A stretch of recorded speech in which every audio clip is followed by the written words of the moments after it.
रूप से भारत की कम्युनिस्ट पार्टी मार्क्सवादी अंचल कमेटी के द्वारा आशा कर्मी का जो 9 सूत्री मांग है, उस मांग को समर्थन के रूप में आज धरना था 1 दिवसीय। उसी मांग को समर्थन करते हुए कुछ स्थानीय सवालों को और कुछ हॉस्पिटल के सवालों को हम लोगों ने चिन्हित किया है और कुल मिला के 7 सूत्री मांग ने हम लोग समर्पित किया है। उसमें मुख्य मांग है कि आशा कर्मी जो लगातार 12 तारीख से पूरे बिहार के तमाम हॉस्पिटल पर धरना पर बैठी हुई है, उस 9 मांग को बिहार सरकार और स्वास्थ्य मंत्री गंभीरतापूर्वक उसको लागू करे, उसकी मांग वार्ता करे सौहार्दपूर्ण ढंग से और वार्ता करके जो है सो उसकी मांग को लागू करे। दूसरा सवाल है कि जयनगर के विभिन्न पंचायत में उप स्वास्थ्य केंद्र है जो मृत प्राय पड़ा हुआ है, उसको विधिवत चालू किया जाए। वहाँ सरकार के द्वारा उपलब्ध सभी संसाधन की व्यवस्था वहाँ हो, कर्मी की व्यवस्था, दवा की व्यवस्था और सप्ताह में कम से कम 1 दिन डॉक्टर की उपस्थिति हो। दूसरा है कि जो जयनगर के अंदर में वर्षों से प्राथमिक उप स्वास्थ्य केंद्र जयनगर शहर में बीच स्थल पर चल रहा था और जिस समय आंदोलन के बल पर यह अनुमंडल अस्पताल शुरुआत हुआ तो उस जगह से सारे चीज़ों को यहाँ शिफ्ट कर दिया गया और उस समय आश्वासन मिला था कि कुछ दिन के बाद प्राथमिक स्वास्थ्य केंद्र को भी चालू किया जाएगा, जो चालू नहीं हुआ। यह तो रेफरल अस्पताल है, यह अनुमंडल स्तर का और भारत नेपाल सीमा पर अवस्थित हॉस्पिटल है। यहाँ रेफर होके आएगा उस पेशेंट को देखने की व्यवस्था हो, इसको भी संचालित हो और साथ ही साथ प्राथमिक उप स्वास्थ्य केंद्र जो जयनगर के अंदर में बीच में है उसको भी विधिवत चालू किया जाए।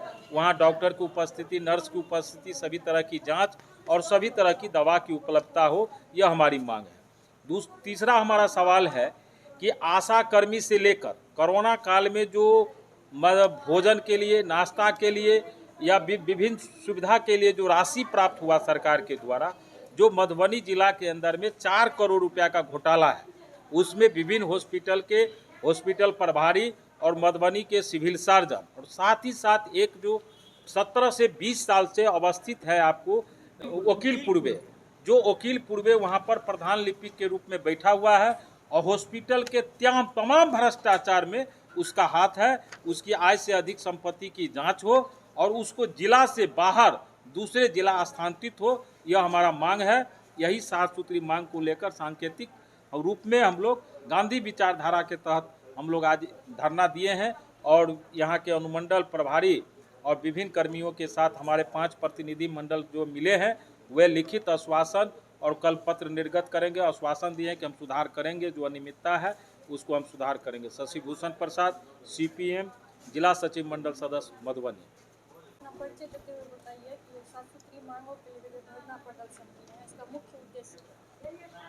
मेरा नाम कुमारना प्रताप सिंह है। मैं मार्क्सवादी कम्युनिस्ट पार्टी जयनगर का सचिव हूँ। आपको बता दूँ कि यह 7 सूत्री जो मांग है उसमें आशा की भी डिमांडें हैं।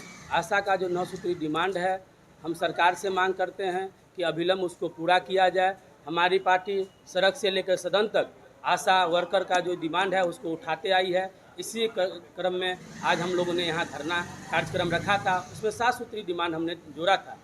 पहला डिमांड था जो प्राथमिक स्वास्थ्य केंद्र जयनगर के अंदर में है उसको चालू किया जाए। अभी वार्ता के दरमियान यह सामने आया है कि हमारे पास उतना अभी डॉक्टर उपलब्ध नहीं है। वहाँ से जो डॉक्टर और टीम था उस सारे को हमने यहाँ शिफ्ट किया है। हमने कहा है कि आप विभाग को लिखे, सरकार को लिखे और वहाँ का जो व्यवस्था है वहाँ रखें और जो अनुमंडल का व्यवस्था है उसमें जो कमियाँ हैं उसको आप दुरुस्त करें। इसके बाद हमारा डिमांड था, साथी ने आपको बताया था कि मधुबनी जिला के अंदर में जो इतना गड़बड़ी हो रही है, प्राइवेट नर्सिंग होम, क्लिनिक, अलान फलान दलान जो चल रहा है उसमें सबसे बड़ा माफिया, वह चलाने वाले से बड़ा माफिया वहाँ जो प्रधान लिपिक है जिसका नाम वकील पूर्वे है, उसके द्वारा अवैध किया जा रहा है। आपको मालूम है जहाँ 50,000 में 25,000 में जो काम होता है, जो रजिस्ट्रेशन होता है, वहाँ 5 लाख 10 लाख रुपया वह रजिस्ट्रेशन के नाम पर वहाँ लेता है, जिसके कारण बहुत सारे जगह जो अवैध तरीका से नर्सिंग होम चल रहा है, क्लिनिकें चल रही है, इसी कारण से वो लाइसेंस नहीं ले पा रहा है। हमने जो गुप्त सूचना के माध्यम से पता लगाया तो मधुबनी जिला के अंदर में यह बहुत बड़ा एक माफिया है वकील पूर्वे, उसके ऊपर अविलंब कार्रवाई हो, उसके चल और अचल संपत्ति की जांच हो और उसके ऊपर कानूनी कार्रवाई करके उसको जेल के अंदर बंद किया जाए। वैसे कर्मी को उस विभाग में रहने का कोई औचित्य नहीं है। इसके बाद हमारा डिमांड था कि हॉस्पिटल के अंदर में छोटा छोटा जो दवाई है वो उपलब्ध नहीं था। अभी वार्ता के दरमियान ये आया है कि हमारे पास स्टोर कीपर नहीं था, स्टोर कीपर उपलब्ध है। जो दवाई अगर हमारे पास उपलब्ध भी नहीं है तो हम उसको उपलब्ध कराएंगे, खरीद के बाहर से मंगा के पेशेंट को देंगे। लेकिन कल तक यहाँ हॉस्पिटल के अंदर में वो नहीं हो रहा था। हॉस्पिटल के अंदर में हो क्या रहा था कि जो लोग यहाँ दिखाने के लिए आते थे उनसे माने एगो सलाइन लगाने वाला भी सामान नहीं उपलब्ध होता है, वो टेटवाइट नहीं उपलब्ध होता था। जो अभी वार्ता के दरमियान ये सामने आया कि सब कुछ उपलब्ध हो जाएगा। तो कहने का मतलब हमारे सातों सूत्री मांग पर सम्मानजनक वार्ता हुई है और लिखित वार्ता हुई है। वो बोले हैं कि कल हम लिखित भी दे देंगे उसको टाइप कराकर, और आने वाले दिन में अगर उसको सही तरीका से पालन नहीं करता है तो हम आज धरना यहाँ स्थगित किए हैं। इसका मतलब समाप्त नहीं हो गया। आने वाले दिन में इससे भी बड़ा आंदोलन हो सकता है अगर हमारे 7 सूत्री मांगों पर सम्मानपूर्वक जो वार्ता हुई है उसको अमल नहीं किया जाता है। तो धरना का मुख्य उद्देश्य था आशा कार्यकर्ता के धरना को बल देना। आप हमारे साथियों ने बताया कि आज 12 तारीख से 20 दिन हो गया, 20 दिन से आशा कार्यकर्ता आंदोलन पर।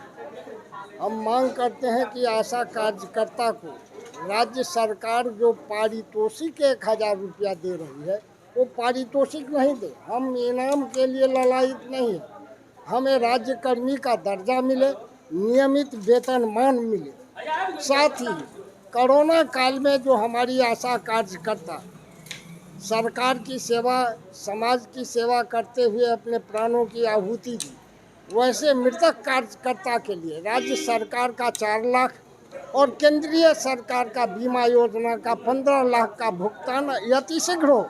इसमें व्यापक पैमाने पर गड़बड़ी की आशंका है, इसलिए हम चाहते हैं कि इसकी जांच हो और उसको तत्क्षण भुगतान किया जाए। मैं रामजी यादव, CPIM जिला कमेटी सदस्य, मधुबनी।